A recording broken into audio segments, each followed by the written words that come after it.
students, welcome to Pro Talent and I'm Nitin Parmar. My dear students, current affair की तैयारी में there are so many problems students are facing, ठीक है, and we are always looking for कि उसका solution क्या लेके आए.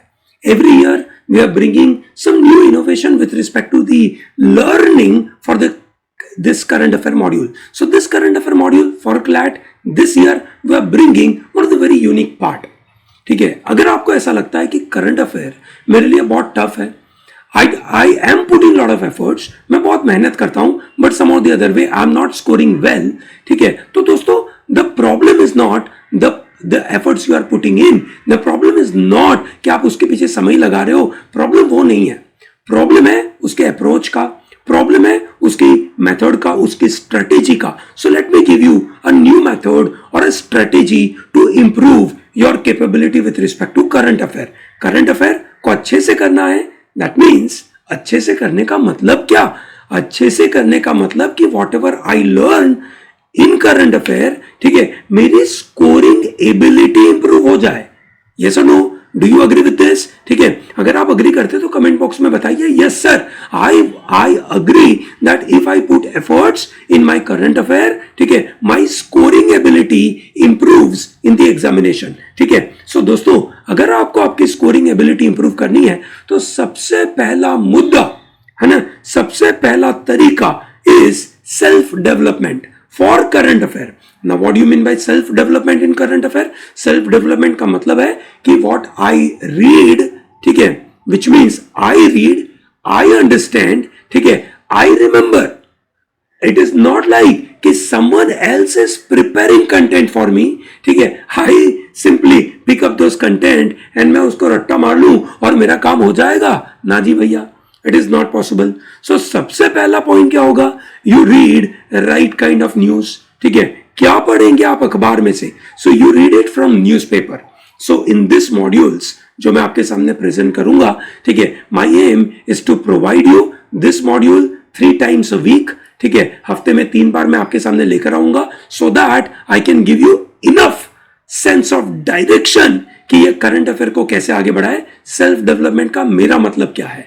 सेल्फ डेवलपमेंट का मतलब है पहला, that you have an assessment that which is the right news for you. Yes, which is the right news for you? The news which has an impact, ठीक है, on India and the world. आज के समय में जो सबसे ज्यादा impactful चीजें हैं वो आपको पता होनी चाहिए. Yes or no? So what is happening in Iran, okay, with respect to hijab, you should know. What is happening with respect to Ukraine, Putin is trying to attack, increasing military, you can say, power on Ukraine, that you should know. But that's not sufficient. Yes or no? इतना sir पता होता है पर exam में कुछ और ही पूछा जाता है. So let me explain that in few minutes. Okay? मैं आपके सामने कुछ एग्जाम्पल लेकर आऊंगा, ऐसे हफ्ते में 3 बार लेकर आऊंगा, जिसके द्वारा आई विल एंश्योर कि आपका जो डेवलपमेंट होना चाहिए करंट अफेयर के लिए, self development, that is very high. Art and culture related news, international affairs and historical events of continuing significance, ये है आपके राइट न्यूज. ठीक है, अब आप देखेंगे आज मैं आपके सामने जो न्यूज आइटम्स लेकर आया हूं, ठीक है, जो क्लैट में सबसे ज्यादा पूछे जाने की संभावना है, वैसे कुछ टॉपिक लेकर आया हूं. And then you raise right kind of questions. ठीक है, कैसे क्वेश्चंस पूछने चाहिए, ठीक है, क्या मुझे बहुत ही बेसिक वो जो 5 आई कैन से W वाले क्वेश्चन है, व्हाट, व्हाई, व्हेन, है ना, या फिर हाउ, वेयर, ऐसे क्वेश्चन की तैयारी करनी है, या something more than that? Now obviously you are appearing for one national level competitive examination. Such kind of national level competitive examination, they are not simply going by a very basic simple stuff, but they go by reasonably high level of content. Yes or no? So thereby the kind of question you prepare is very crucial, and those questions you have to raise. ठीक है, every one of you will have to raise that question for an event on their own. If you are not developing those questions, ठीक है, आप अपने हिसाब से question नहीं बना पा रहे हो, you are not improving on your current affair. You are simply simply picking up ready-made material, you follow ready-made material, you solve questions, you feel happy, अरे वाह मुझे ये क्वेश्चन आते हैं नहीं आते, and that's how you try and move forward, but that is not improving your scoring ability. I know large number of students across India are facing this big trouble. ठीक है, कहीं ना कहीं you can say they rely on कि daily newspaper analysis मिल जाए, पढ़ लेते हैं, सुन लेते हैं, थोड़ा जानकारी मिल जाता है, सब बराबर है, पर क्या वो आपकी स्कोरिंग एबिलिटी को इंप्रूव करता है? अगर आपकी स्कोरिंग एबिलिटी को इंप्रूव नहीं करता है तो वो वीडियो देखना बंद कर दीजिए, अपना समय वहां पे डालना बंद कर दीजिए, अपना समय सही जगह पे डालिए. ठीक है, अगर आप सही जगह पे डालोगे तभी आपका स्कोर बढ़ेगा. यस और no? Very important. So you have to prepare self. खुद को तैयार करना है. You are not getting any readymade content. Any readymade content is a short way to flunk in your CLAT exam. Simple. हाँ, आपको readymade material क्या चाहिए? एक बेस के लिए, फंडामेंटल डेवलपमेंट के लिए. पर अगर आपको लगता है कि मैं वो मंथली कंपेडियम जो सर प्रो टैलेंट की तरफ से देते हैं, अगर मैं उतना कंप्लीट कर लूं मेरा जीके हो जाएगा, अरे ना भैया, वो तो तुम्हारा एक बार का एक से रीडिंग हो चुका. एक बार के रीडिंग की वजह से कभी भी कोई एग्जाम के अंदर कभी बड़े मार्क्स आए नहीं. उस बड़े मार्क्स लाने के लिए you have to go for practice. And what kind of practice here is developing questions on your own. ठीक है, let me pick up some examples today. ठीक है, आज मैं आपके सामने कुछ ऐसे इंपॉर्टेंट टॉपिक लेकर आया हूं. उन टॉपिक के लिए, ठीक है, आपको किस तरीके के क्वेश्चन डेवलप करने चाहिए वो मैं आपको समझा रहा हूं, और उसके साथ साथ जहां जहां जरूरत पड़ेगी मैं आपको बेसिक इंफॉर्मेशन दे रहा हूं. पर मैं चाहूंगा कि आप एक से खुद से ये चीज पढ़े, समझे और उसके ऊपर से खुद के क्वेश्चंस क्रिएट करें. That is the game, that is a self development. Okay, let's start. Okay, पहला न्यूज आइटम आपने देखा होगा पूरे साल भर. ठीक है, पूरे साल भर enforcement directorate was in the news some or the other way. Enforcement directorate was in the news and Indian Express as a newspaper you can say carried out a kind of you can say news item or a kind of you can say a kind of articles, investigative journalism. They said since 2014 there is fourfold jump in ED cases against politicians and 95% of them are coming from opposition. Now whatever that is, है ना, news देखी जाए तो political है. ठीक है, पर साल भर ईडी के बारे में बात रहा, ठीक है, एनफोर्समेंट डायरेक्टोरेट के बारे में बात रहा, तो ऑब्वियस सवाल जो आपको पता होना चाहिए कि एनफोर्समेंट डायरेक्टोरेट कब डेवलप हुआ. In which year enforcement directorate you can say came into existence. ठीक है दोस्तों, एनफोर्समेंट डायरेक्टोरेट 1956 में तो बना था, पर real power, the real implementation of ED came on 1 July 2005 through PMLA act. Okay, so वहां से एक और क्वेश्चन क्रिएट होता है. ठीक है, पहला क्वेश्चन, क्या ED is a statutory body? क्या ईडी कॉन्स्टिट्यूशनल बॉडी है? ठीक है, कैसी बॉडी है? सो ये पता होना चाहिए. Now we should know the news item like और द जनरल नॉलेज कि किसको कॉन्स्टिट्यूशनल बॉडी बोलते हैं, किसको स्टैट्यूटरी बॉडी बोलते हैं, किसको रेगुलेटरी बॉडी बोलते हैं. ये सब know. So ED in this sense is definitely a statutory body. So answer is true. Okay, now ED है ना का जो काम है वो कौन सी मिनिस्ट्री के अंडर में आता है? That's another question, a very big question. क्या ईडी कौन सी मिनिस्ट्री में आता है? अगर आपको पता है कमेंट बॉक्स में लिखिए. It is important for you can say me to know कि आपको यह पता चल रहा है कि नहीं. So directorate, that is enforcement directorate और directorate of enforcement is a multi disciplinary you can say organization और you can say a body which is called investigative body. ठीक है दोस्तों, भारत में there are lot of you can say law enforcement agencies, okay, like CBI, like ED, like narcotics control bureau. ये सुनो, सबका काम अलग अलग है. ठीक है, while ED works on the issues related to money laundering and violation of foreign exchange laws. Yes or no? So that is why it is known as statutory body. It is developed through a particular statute. कौन से act के द्वारा, ये आपको बताना है. Yes or no? Great. So ED, NIA, CBI, narcotics control bureau, ठीक है दोस्तों, इनमें से कौन सी सेंट्रल एजेंसीज है, ठीक है, किस एजेंसी के पास पूरा सेंट्रल एजेंसी जैसा पावर है और इनमें से किसके पास नहीं है. ये एक और क्वेश्चन क्रिएट होगा दोस्तों. ये ऑर्गेनाइजेशन जो जैसे बने हैं ना, वो ऑर्गेनाइजेशन का जो एक ऐसे डेवलपमेंट है, फंक्शन है और गोल है और जिस तरीके का उसका स्ट्रक्चर है, that plays a very important role in defining किसका नेचर क्या है और वो क्या कर सकता है. ठीक है. सो ईडी, एनआईए, एनसीबी एक तरीके से सेंट्रल बॉडी है. CBI comes from Delhi police special establishment act के द्वारा बनी हुई बॉडी है. यस और no? So therefore it is not necessarily central body, it is pseudo central body. Okay, it is a quasi central body, ऐसा बोल सकते हैं, ताकि स्टेट का अप्रूवल चाहिए. अगर सीबीआई को कोई इन्वेस्टिगेट करना है स्टेट के मैटर में तो स्टेट का अप्रूवल चाहिए. So this is what you should no. Okay, so when you read about ED, you don't just read a news item, but you raise such kind of questions. So another question you have to raise is recent issue of Supreme Court judgment on ED.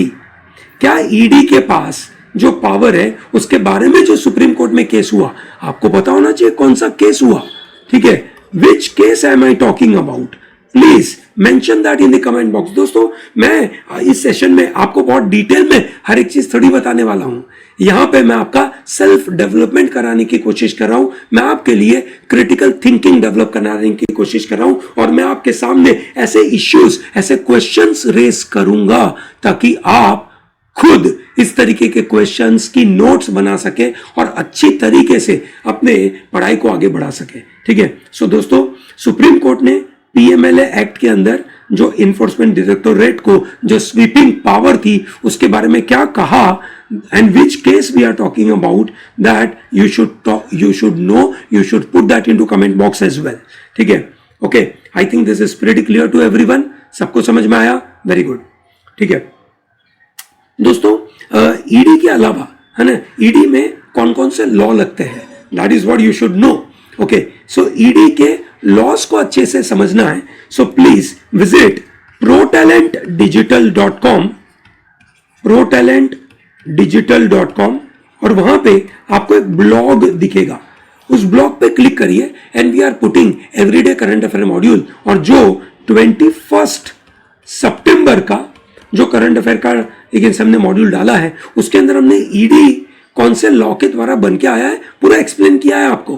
Please उसको देखिएगा. Coming to second topic for the day, okay, that is Supreme Court का judgment on the validity of Haryana Sikh Gurdwara Act. ठीक है, supreme court ने कहा that you can say जो Punjab based, जो Amritsar based शिरोमणि gurdwara management प्रबंधक कमेटी कॉल्ड SGPC, उन्होंने Haryana Sikh gurdwara act को चैलेंज किया था. उस चैलेंज को उन्होंने खारिज कर दिया और जो हरियाणा सिख गुरुद्वारा एक्ट था उसको अपहोल्ड किया है. ओके, ठीक है. किसका पिटीशन उन्होंने कैंसिल किया? SGPC. SGPC is Shiromani Akali Dal और शिरोमणि गुरुद्वारा मैनेजमेंट प्रबंधक कमेटी. शिरोमणि गुरुद्वारा प्रबंधक कमेटी. ओके, गुरुद्वारा मैनेजमेंट प्रबंधक कमेटी, प्रबंधक मैनेजमेंट सेम ही बात है. ठीक है. सो that is how the idea is. So first and foremost, ठीक है, आपको ये इंफॉर्मेशन पता होनी चाहिए जिसकी वजह से होगा क्या, होगा ये कि हरियाणा सिख गुरुद्वारा मैनेजमेंट कमेटी का फॉर्मेशन होगा. जो प्रीवियस कमेटी थी SGPC, ठीक है, ये कमेटी ही पूरे सिख धर्म के जितने भी गुरुद्वारा है उसको कंट्रोल करती थी. अब नया कमेटी बना हुआ है तो उस नए कमेटी का फॉर्मेशन इस लॉ के द्वारा, मतलब इस जजमेंट के द्वारा पास हो गया. ठीक है, चलो बढ़िया. So this is what we know.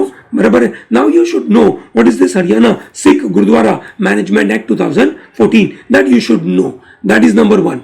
Number two, on which constitutional ground SGPC challenged this law. ठीक है. When you know this news item, you try and question yourself. ठीक है कि एक मिनट, ये तो बताइए क्या चैलेंज हुआ, why is it challenged and what is the impact of that, and if Supreme Court has upheld, what will happen. So I told you Supreme Court अगर इसको upheld कर चुके हैं, so that means अब you can say Haryana Sikh gurdwara management committee बनाई जाएगी. yes or no. ठीक है. सो पिटिशनर ने चैलेंज किया था that state legislature lack the power to create a body for gurdwara management. ठीक है. किसके पास पावर होना चाहिए, बोला पार्लियामेंट के पास. स्टेट के पास पावर नहीं है, ऐसा उन्होंने कहा. ठीक है. And this Haryana law was challenged on so many other laws. ठीक है. कहा कौन कौन से, Sikh gurdwara act 1925, state reorganisation act 1956, Punjab reorganisation act 1966 and inter state corporation act 1957. So यहां से एक सवाल पैदा होता, पंजाब और हरियाणा का डिवीजन कौन से ईयर में हुआ. पंजाब और Haryana got separated as two different states. ठीक है. कौन से ईयर में ऐसा हुआ बताइए. That is very important. yes or no. So that is one question you should know. You should also know who was the founder of Sikhism, what are the important you can say tenets of Sikhism, ये आपको पता होना चाहिए. yes or no. So these are the few questions. So Supreme Court upheld the validity of Haryana Sikh Gurudwara Act. ठीक है. जिसके द्वारा they can make a separate committee for managing varieties of the Gurudwara within the state. Okay. Saying that the managing religious affairs of minority in the state, ठीक है, will be in the hand of you can say the Sikh only, and that is Sikh of the state only, and therefore it is not violative of article number 25 or article number 26. Now we know article number 25 is part of you can say constitution part 3 fundamental right. ठीक है. उसके द्वारा ये कहा गया कि भाई आपके पास धर्म को किस तरीके से चलाना, वो आपके पास अधिकार है.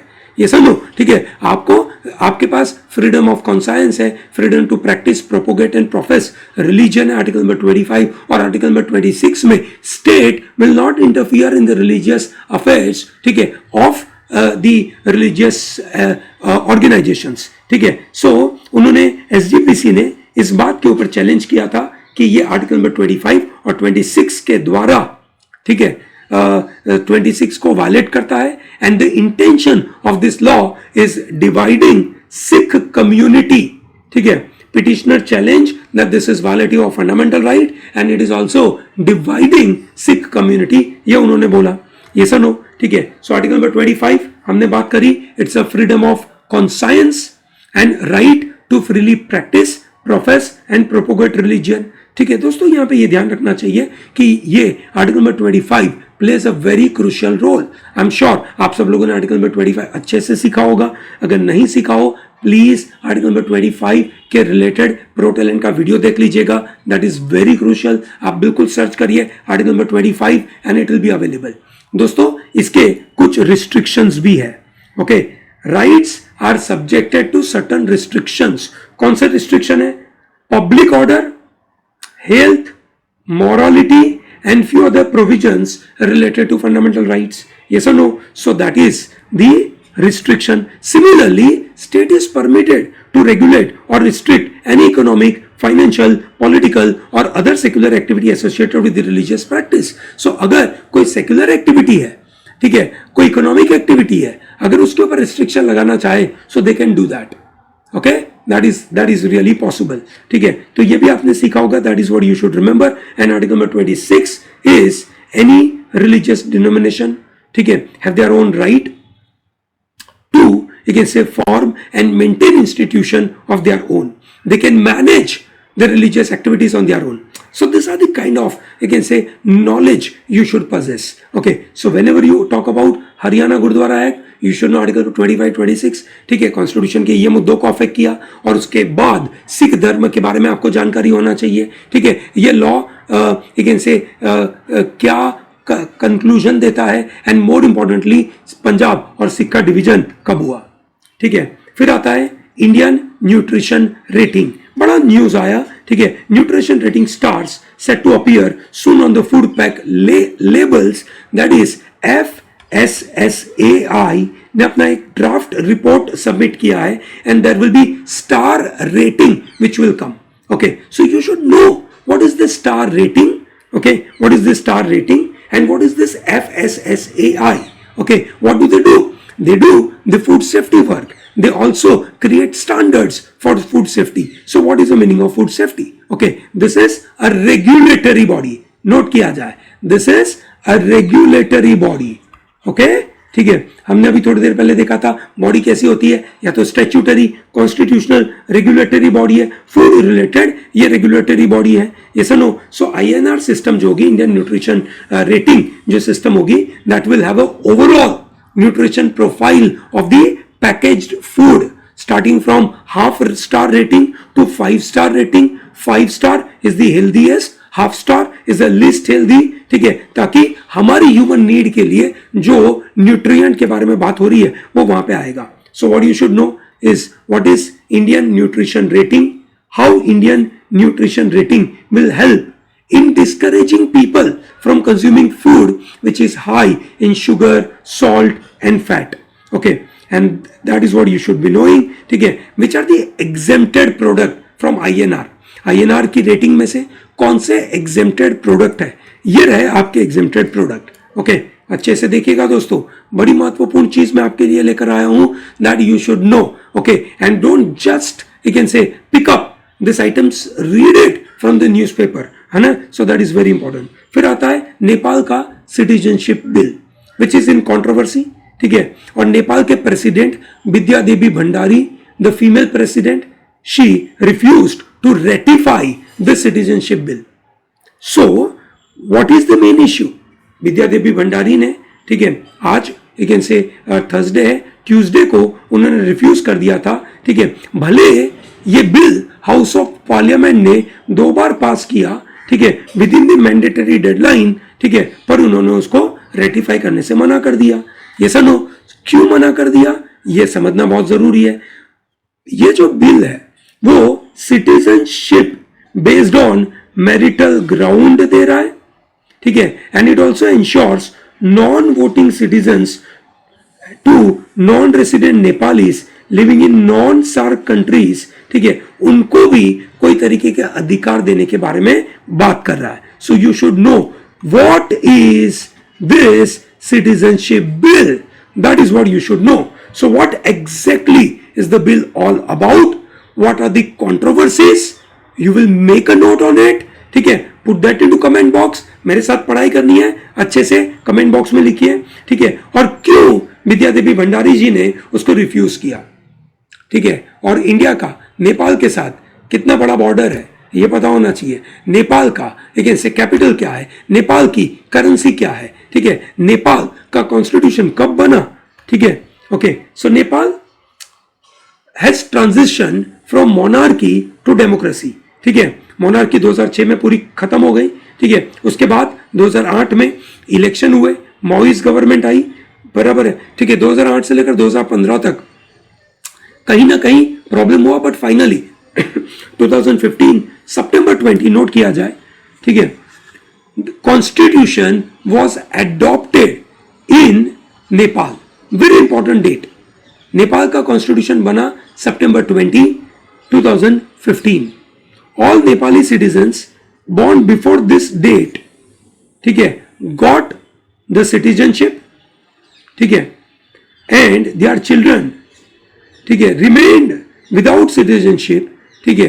अब आया कि उनको कैसे नेचुरलाइज किया जाए, ठीक है। सो देयर बाय, जैसे इंडिया में भी कॉन्स्टिट्यूशन में लिखा है कि भैया इस तारीख को, जिस दिन कॉन्स्टिट्यूशन पास हुआ उस दिन कौन कौन सिटीजन है, और उसके बाद किस तरीके के लोगों को हम सिटीजन बोलेंगे, ये इसके अंदर आता है, ठीक है, ओके। तो यू कैन से उसके बाद हम किसको सिटीजन बोलेंगे, वो आएगा सिटीजनशिप एक्ट के अंदर, ठीक है। सो इंडिया में सिटीजनशिप एक्ट होता है, ठीक है। यहाँ पे भी एक सिटीजनशिप एक्ट आने वाला था which was a federal law, जो फुली फॉर्म्ड हुआ नहीं था, ये सुनो, ठीक है। तो मेन इश्यू क्या था?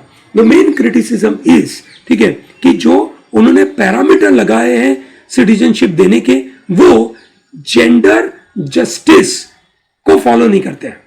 दे are not gender neutral. Okay, so पहला मुद्दा क्या लिखा इन्होंने? That a person born to a father और a mother with a Nepali citizenship can get a citizenship by descent. सही बात, इंडिया में भी ऐसा ही है, ठीक है। Article 11(5) of their constitution says that person who is born to Nepali mother who has lived in a country and an unidentified father will also get citizenship by descent. Now here this is a big question, because if a Nepalese mother has to prove कि भाई मेरे बच्चे को by decent यहाँ का citizenship मिले, तो उसको एक ह्यूमिलिएटिंग प्रोसेस में से पास होना पड़ेगा, that she has to declare that her husband is unidentified, ठीक है। Only then her child is eligible to get citizenship. Yes or no? That is where the problem is. ठीक है, while a Nepalese father is not required to provide such kind of declaration, so that is where the big problem is coming up. Yes or no? So article number 11(7) which says that child born to Nepalese mother and a father holding a foreign citizenship can get a naturalized citizenship in accordance with the laws of Nepal. ठीक है, so basically यहाँ पे by descent नहीं मिलेगा, यहाँ पे naturalised way में मिलेगा, which means this is more biased to, you can say, मतलब in favour of male but not in favour of female. Okay, so that is where the big controversy which is coming up. Okay, that is where the big controversy is coming up. ठीक है, I hope this is comfortable for you. आपको समझ आया होगा कि ये self development का तरीका क्या है. आज आपका काम होगा इन टॉपिक्स के ऊपर अच्छे से तैयारी करें. ठीक है, इसकी नोट्स बनाएं, उसके रिलेटेड आप खुद क्वेश्चन रेज करें. ठीक है, और आपके मन में जो जो भी मुद्दे रेज होते हैं प्लीज या कमेंट बॉक्स में लिखिए, है ना. आपके मन में जो जो भी क्वेश्चन आते हैं प्लीज लिखिए, because we are going to compile all this content. ठीक है, हियर फॉर यू. आप यहाँ पे YouTube पे ही लिख दीजिए, so that anyone who wishes to prepare for CLAT for this December examination, he gets right resources, he can say, for his preparation. I hope it is very clear to everyone. Great. Thank you very much. ठीक है, for watching this, and if you have any query, any question, please ask me in the comment box. ठीक है, अगर आपको ये video पसंद आया हो genuinely, ठीक है, तो इसको लाइक जरूर करिए, हमारी चैनल को सब्सक्राइब करें. ठीक है, एंड साथ में हमें यह भी बताइए कि आपको किस तरीके की दिक्कत आती है करंट अफेयर में, और हम उसको सॉल्व करने की कोशिश करेंगे आपके लिए. Okay, thank you, have a good day.